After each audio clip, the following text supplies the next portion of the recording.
Assalamualaikum warahmatullahi wabarakatuh. Perkenalkan, nama saya Hilya Tunisa dengan NIM P071332211013.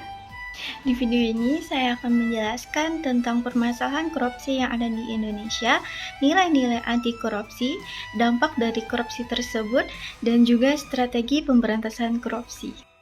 Permasalahan korupsi di Indonesia. Apa sih korupsi itu?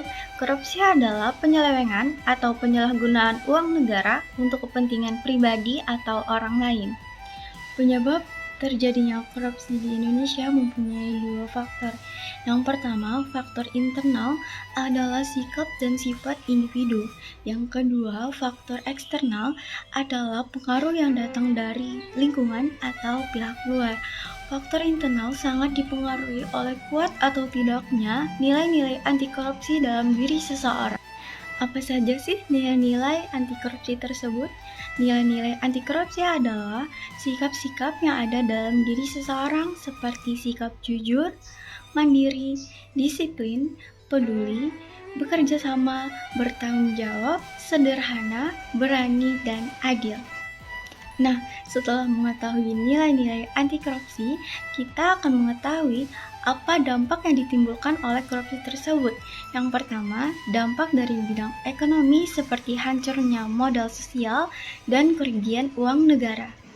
Dampak yang kedua adalah dari bidang sosial masyarakat, seperti meningkatnya kriminalitas dan meningkatnya kemiskinan.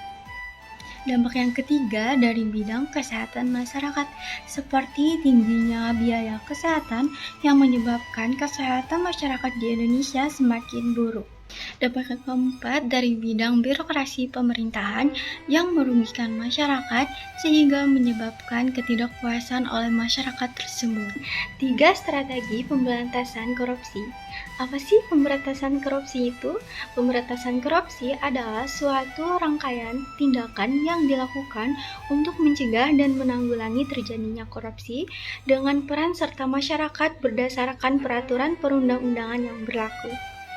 Strategi pemberantasan korupsi yang pertama adalah edukasi dan kampanye.